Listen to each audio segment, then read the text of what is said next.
Salut à toi, ici Annie Atouane, en quête de cohérence. Donc aujourd'hui, je vais te parler d'un projet, d'un départ qui a lieu bientôt, puisque dans 2 jours, je vais commencer le chemin de Saint-Jacques-de-Compostelle. Donc je vais t'expliquer ce qui m'a amené à le faire et surtout on verra encore comment quand on a des projets on peut avoir des excuses, comment on peut faire preuve aussi d'incohérence. La semaine dernière j'avais le mot hypocrisie qui me venait en tête et ce qu'on peut mettre en place aussi quand on est face à ce genre de situation. Alors, le chemin de Saint-Jacques. Alors, me concernant, ça commence il y a un peu plus d'un mois où je déménage des affaires et je retrouve un texte que j'avais imprimé en 2015. C'est un texte d'Odile Chabriac et qui est naturopathe. Moi, au moment où je l'ai connue, elle était naturopathe et c'est pour ça que j'étais tombée sur son blog et elle a écrit un article qui s'appelle Pourquoi je pars. Et elle expliquait qu'elle allait justement faire le chemin de Saint-Jacques-de-Compostelle, pourquoi elle faisait, ce qu'elle ressentait. Et j'avais beaucoup aimé ce texte et donc je l'avais imprimé, je l'avais conservé. Et au moment justement de faire le tri, je le revois là, donc il y a un peu plus d'un mois, et je le conserve. Ensuite, 48 heures, dans les 48 heures, il se trouve que j'ai une amie qui me dit « Ah bah je ferais bien le chemin de Saint-Jacques ». Là je me dis « Ok ». Ensuite, je vois sur un post Facebook une personne que je connais qui va aussi le faire. Il se trouve que quelques jours après, je me retrouve dans le Nord chez une amie qui a l'habitude de faire des randonnées de façon hebdomadaire tous les dimanches matins. Et là, je me retrouve à faire une randonnée. Et vraiment d'ailleurs que j'ai vécu un peu comme une sorte d'entraînement malgré moi. En fait, je comprenais que j'avais un appel, j'avais beaucoup de réticence, mais je comprenais que j'avais une sorte d'appel et donc c'était assez bizarre. Durant cette randonnée, on rencontre un couple extraordinaire donc, qui s'appelle Angèle et Jacques Mailleux, donc, parce on a vu une très belle photo qu'ils avaient exposée devant leur maison. Et en regardant la photo, ils sont venus nous voir et on s'est retrouvés au salon avec eux à parcourir un livre qu'ils ont écrit, donc qui s'appelle Tsatan, donc avec 2 A au début, donc Tsatan, le peuple des rennes. Et ils nous ont expliqué qu'ils avaient effectué un grand voyage en Mongolie, donc dans des conditions assez rudes quelque part. Ensuite, donc par rapport au voyage, comme je dis, et ça je donnerai un peu plus d'éléments tout à l'heure, mais j'avais beaucoup d'appréhension. Vraiment, j'étais pas à l'aise, donc j'ai voulu aussi reporter au mois d'octobre, c'est-à-dire que là-bas je m'étais dit bon bah ce serait bien de le faire au mois d'août. J'ai voulu reporter au mois d'octobre pour le faire aussi avec 2 amis, en tout cas faire une étape avec 2 amis. Et il se trouve que j'ai eu d'autres synchronicités qui m'ont indiqué que c'était mieux de le faire en août. J'ai croisé des personnes qui justement parlaient de Saint-Jacques-de-Compostelle lorsque je me baladais dans une ville. Lorsque j'ai quitté l'île, il y avait un couple aussi qui justement demande au vendeur de la Fnac un livre sur le chemin de Saint-Jacques. Il y a aussi cette idée de reconfinement, c'est-à-dire que finalement, là, plusieurs personnes, en tout cas, disaient que potentiellement on pourrait être reconfiné en septembre. Et là, je me suis dit, bon, bah si je peux pas le faire en octobre parce qu'on est confiné alors que j'avais la possibilité de le faire en août, ce serait quand même bien dommage. Donc voilà. Donc beaucoup de choses se sont passées et j'ai donc pris la décision de le faire, d'y aller. Et comme je te le disais, j'ai eu vraiment d'appréhension. D'ailleurs, en fait, ce qui était drôle, là, je te les ai dit, je te les ai mentionnés assez rapidement, mais il y a beaucoup de choses comme ça qui sont de synchronicité, d'autres personnes ont utilisé le mot hasard, coïncidence, qui sont arrivées et à chaque fois, je pense que je soupirais limite. Je disais, je faisais, et je me disais, non mais c'est pas vrai, non mais c'est quoi ce délire? Si tu veux, j'ai vraiment eu En fait, j'ai vraiment eu le sentiment, c'est même plus d'être guidée. J'ai eu le sentiment qu'on me poussait. J'avais le sentiment d'être poussée pour le faire. Tu sais, c'est un peu comme si t'es sur un plongeoir. T'es sur un haut plongeoir, là, dans une piscine, et que, il y a un moment, on te poussait, quoi. On te disait, allez, c'est bon, maintenant saute, quoi. Donc voilà, donc ça a été ouais, vraiment quelques semaines très intenses. même jusqu'à la date de mon départ, puisque à un moment j'ai quand même voulu reporter, y aller fin août, etc. Puis moi, alors des fois je demande comme ça, je demande à Dieu, qu'en penses-tu, si je le fais plutôt fin août, etc. Et ironiquement, c'est assez drôle en fait, j'ai une amie qui avait vu une de mes stories Insta et qui m'a dit elle avait visité une des villes étapes du côté de Biarritz et qu'elle avait beaucoup apprécié. Et quand elle me demande d'où je pars, je dis que je vais partir d'Arles, donc qui se trouve presque à l'opposé. Donc là, donc elle était plutôt dans le sud-ouest, et donc là, moi, je vais partir plutôt du sud-est. Et il se trouve que quand je lui dis ça, elle me dit ah bah justement, je serai à Arles le week-end du 15 août. Et là, je me dis non, c'est pas vrai. Bon bref, tout ça pour te dire que beaucoup de synchronicité et et il se trouve que j'ai eu beaucoup d'appréhension. Alors j'ai eu de l'appréhension pourquoi? Parce que déjà la randonnée, alors moi j'aime bien marcher. Par contre la randonnée c'est pas forcément mon truc. J'ai le souvenir d'avoir fait une randonnée il y a quelques années. Alors on avait fait 90 km en 3 jours avec quand même des sacs assez costauds, avec une tente, etc. Et alors moi dès le premier jour j'avais eu des ampoules, vraiment ça n'avait pas été hyper évident, même si on s'est tapé des super délires, donc ça reste un bon séjour, mais la randonnée en tant que telle, c'est pas forcément quelque chose où je me suis dit ah je vais faire ça tous les ans, comme tu as des gens qui sont passionnés par ça. C'est pas forcément mon cas. Ensuite il y avait le côté chaleur, parce que là il fait chaud, que là je me disais non mais attends il fait hyper chaud, marcher comme ça c'est vraiment pas évident. La marche même en elle-même, je me disais bah, le fait de marcher comme ça, puis c'est vrai qu'il y a des niveaux de difficulté qui sont différents. Il y a bah, le côté financier, parce que bah, clairement, même là, à l'instant T, au moment où je pars, j'ai pas le budget, j'allais dire pas forcément, j'ai même pas le budget pour faire les différentes étapes que je voudrais faire. T'as le côté même au niveau de mes projets, c'est-à-dire que je me disais, ah bah là, si je fais ça, ça veut dire que je continue pas à travailler sur ce que j'avais planifié. Et bah, le côté timing, quoi. Je me disais, non, mais attends, partir en haute saison, le 15 août, est-ce que vraiment c'est pertinent? Enfin, voilà. Donc, tu vois un petit peu le process, beaucoup de questionnements, beaucoup de réticences.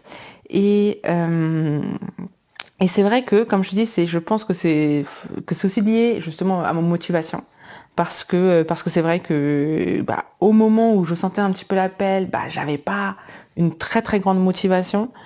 Et donc c'est vrai que quand t'es pas de toute façon motivé, quand t'as pas envie de faire quelque chose, ou quand t'as envie, bah, en l'occurrence c'est assez bizarre parce que quelque part, je pense que j'avais un peu envie, mais en même temps j'avais peur, et ben tu trouveras toujours des raisons légitimes de ne pas faire. Il y aura toujours une excuse, il y aura toujours le bon moyen pour ne pas le faire.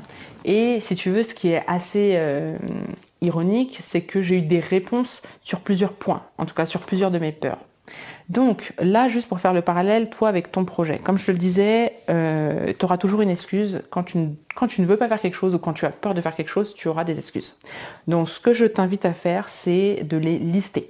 Donc liste en fait quelles sont les différentes excuses que tu te dis, quelles sont les différentes peurs que tu vas avoir.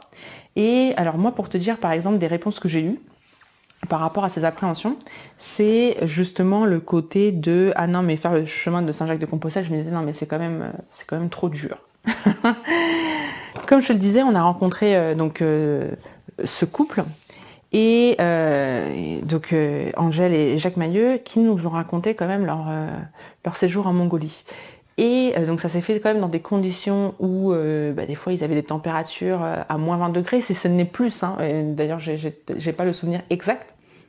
Mais à un moment, même pour aller chercher de l'eau, il fallait aller dans un lac, tu faisais un trou dans la glace, enfin quand même quoi, on était dans un niveau bien plus hardcore que le mien. Et si tu veux, ça m'a permis moi de mettre aussi en perspective ce chemin-là, de me dire non mais attends Ania, regarde ce qu'ils font. Alors sur le coup c'était assez bizarre parce que j'étais là c'était tellement improbable comme rencontre que j'avais déjà le temps, il m'a fallu du temps pour digérer la rencontre, et ensuite limite traiter l'information et vraiment faire le lien. Mais c'est vrai que entendre des témoignages de personnes qui ont vu ça, bah tu relativises finalement, tu relativises toi ton propre défi. Ensuite, tu as Tu as le côté marche sous la chaleur. Donc là, ironiquement, si tu veux, pareil, j'ai quand même... c'était quand même assez drôle et c'est pour ça que je te parlais tout à l'heure d'incohérence, que je te parlais un peu d'hypocrisie. Parce que il se trouve que j'ai des amis qui sont venus avec leurs enfants en vacances à Marseille.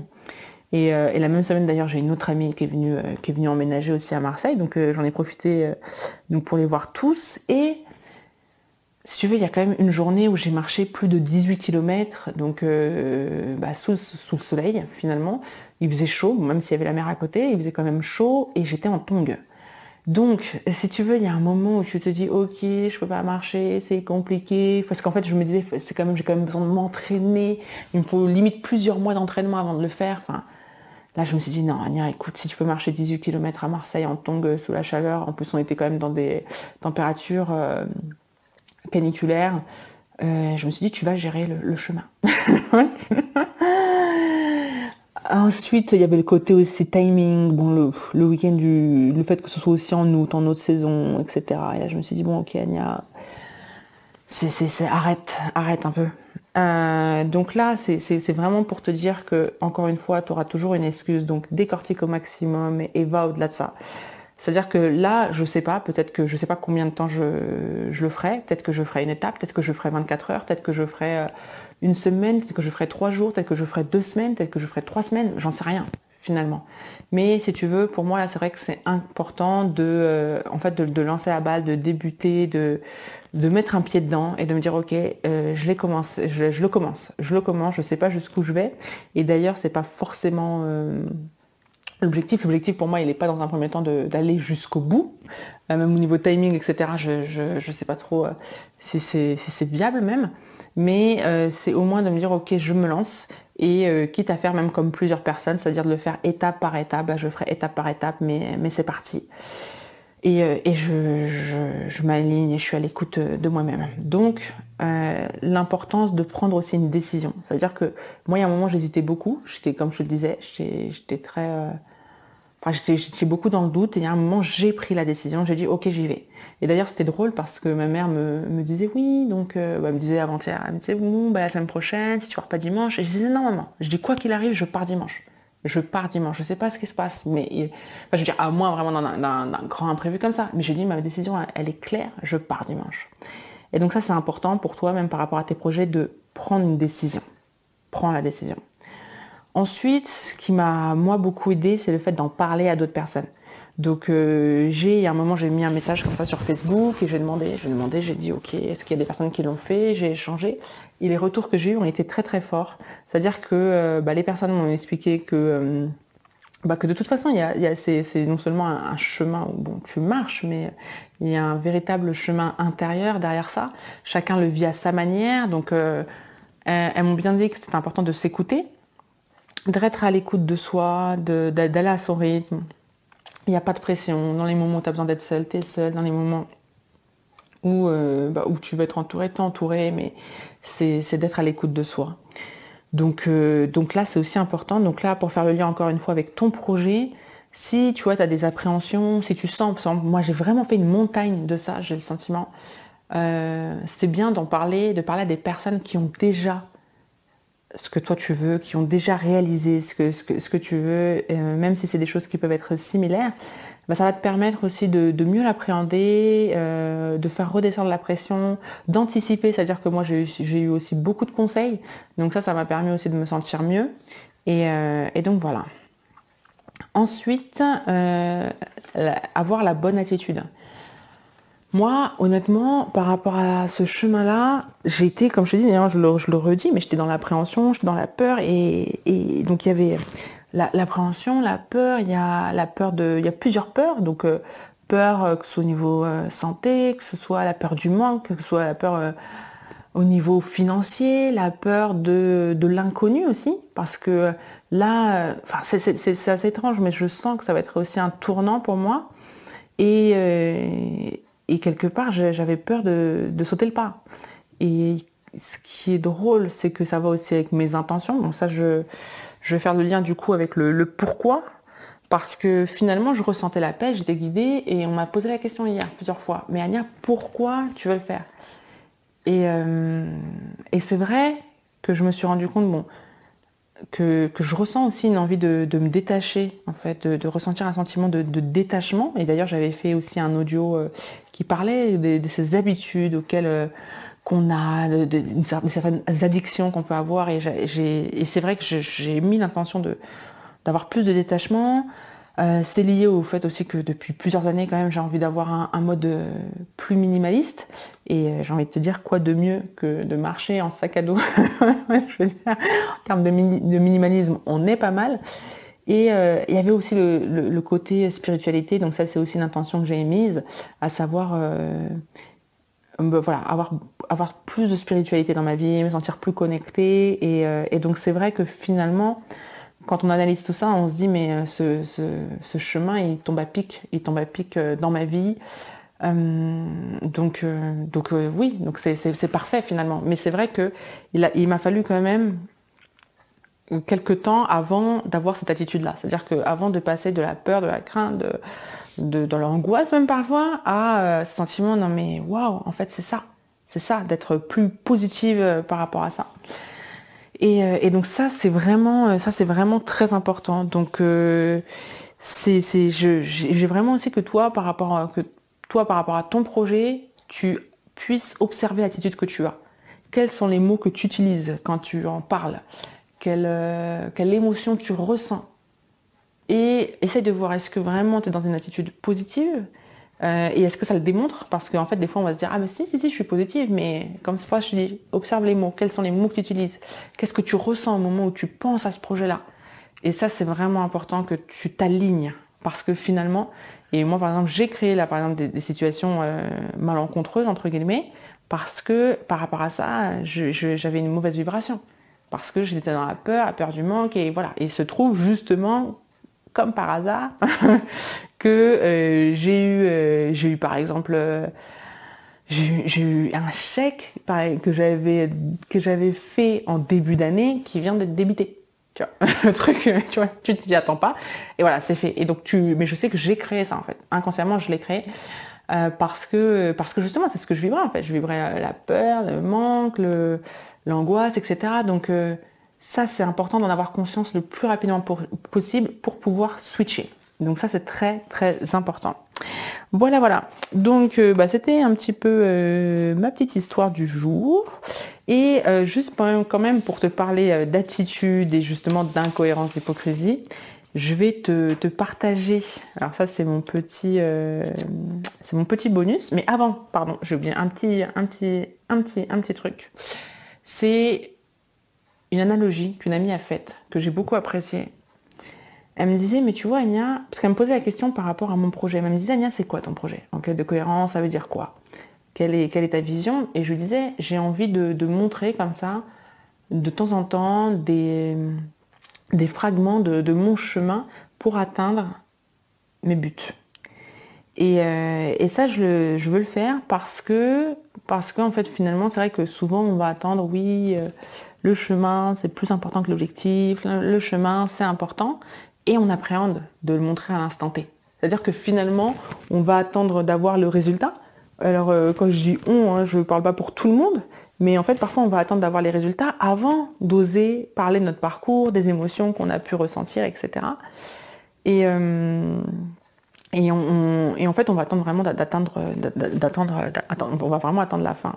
Et je disais, moi, je veux aussi parler en fait aussi des moments où on va être challengé, des moments où on ne sait pas comment ça va se passer. Et donc ça, c'est important pour moi. En tout cas, c'est dans ma vision.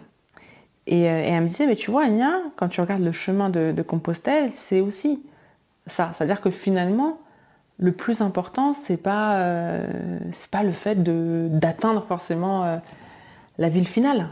C'est le chemin qui est le plus important. C'est le parcours, c'est ce qui se passe pendant le parcours, c'est ce qu'on ressent. Et donc voilà, donc ça m'a beaucoup parlé. Ça m'a beaucoup parlé. Et là, je me suis dit, donc c'est vraiment pas anodin que j'y aille. C'est loin d'être anodin. Donc là, par rapport toi aussi à ton projet, pose-toi la question, qu'est-ce que tu veux? Qu'est-ce que tu ressens aussi au fond de toi? Est-ce qu'il y a certaines choses où tu penses que ça va être bon pour toi? Et encore une fois, tu peux avoir aussi des impréhensions, mais tu sens, en termes de ressenti, tu sens que c'est viscéral, tu sens que oui, c'est ce que tu dois faire pour toi. Et surtout, vois si des fois tu sens que tu recules, décortiques et va, enfin en tout cas fais au mieux pour aller vers ce que tu penses être bon pour toi. On ne sait pas. Moi je sais pas, là je parle du chemin de Saint-Jacques, etc. On ne sait pas, il peut même m'arriver quelque chose et que je peux pas y aller, ou sinon j'y vais. Ça se passe pas comme je l'imaginais. Comme je dis, j'ai aussi des inconnus, enfin j'en sais rien. Mais si tu veux, encore une fois, ce qui me fait plaisir à l'instant T, c'est d'avoir pris cette décision et de sentir que ça va m'apporter. Parce que je sens là que c'est important. Et décider ça, pour moi, c'est un vrai dépassement. La décision en elle-même, c'est un vrai dépassement de soi pour moi, déjà. Donc, je te parlais d'un bonus tout à l'heure. Alors, le bonus, là, c'est vraiment le moment incohérence totale. Le moment incohérence parce que, si tu veux, je te disais, je ressentais de l'appréhension par rapport à ce chemin-là. Et si tu veux, au moment où, justement, je suis partie voir mes amis à Marseille, un ami qui a emménagé là-bas me dit: ah bah Anya, tu tombes bien parce qu'il y a le concert d'Attic. Et si tu veux, donc moi Attic, je le connais pas je le connais pas depuis longtemps. J'entendais ses musiques, mais si tu veux, au moment où elle m'en parle, donc c'était la semaine dernière, c'était, si tu veux, moi je le connaissais de nom depuis 10 jours, donc ça faisait très peu de temps. Et donc, si tu veux, le fait que, justement, on m'en ait parlé il y a 10 jours, il se trouve que c'est un des artistes que j'ai le plus écouté là, dans la dernière quinzaine, et que là, il y a ce concert-là qui tombe à ce moment-là, je me suis dit, waouh, c'est quand même un truc de dingue. Et j'étais hyper contente. Et pourquoi je te parle du moment incohérent, c'est que je me suis dit, ok Anya, pour ce concert-là, t'as vu qu'il y avait des synchronicités. Et là, tu t'es dit waouh! Et là, tu étais quand même dans une énergie de dingue. Et là, quand tu as eu toutes les synchronicités pour justement aller faire le chemin de Saint-Jacques, bah regarde le temps que tu as mis pour éprouver de la joie. C'est-à-dire que malgré tout ce qui se passait, malgré les synchronicités, et encore je t'ai pas raconté tous les détails, et ben je restais quand même dans la peur et dans l'appréhension. Alors même que je sentais que c'était évident que je devais y aller.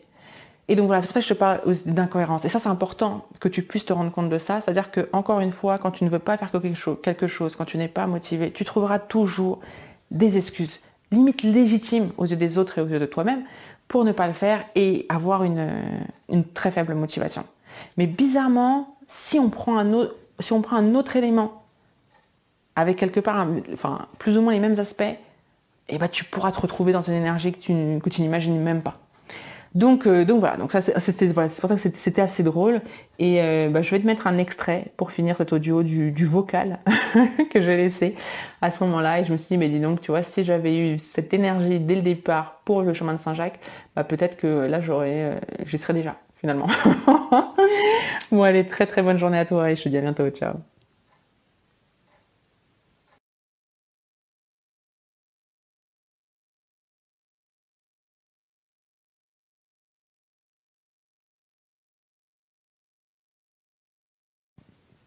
J'allais tout ça, mais je savais pas que c'était, je savais pas qui c'était, je savais pas qu'il y avait là, tu sais qu'il était dans la série validée, tu vois, genre en gros ça fait 10 jours, Marine, et je t'avoue, tu sais, moi j'ai maintenant, tu sais, je t'avoue, j'écoute un peu moins de musique, tu sais, genre je suis plus en mode musique chrétienne et tout, mais il se trouve que je me suis fait une session attique là il y a quelques jours où j'ai écouté en boucle plusieurs de ses musiques et je disais ah non putain, je disais non c'est trop du bon son et tout. Bref c'est un truc de ouf. Franchement c'est un truc de ouf parce que là si tu me dis quel artiste hors musique chrétienne hein, quel artiste que j'ai le plus écouté en 10 jours, c'est Attic. Voilà, et que j'ai connu son nom il y a 10 jours, un truc comme ça.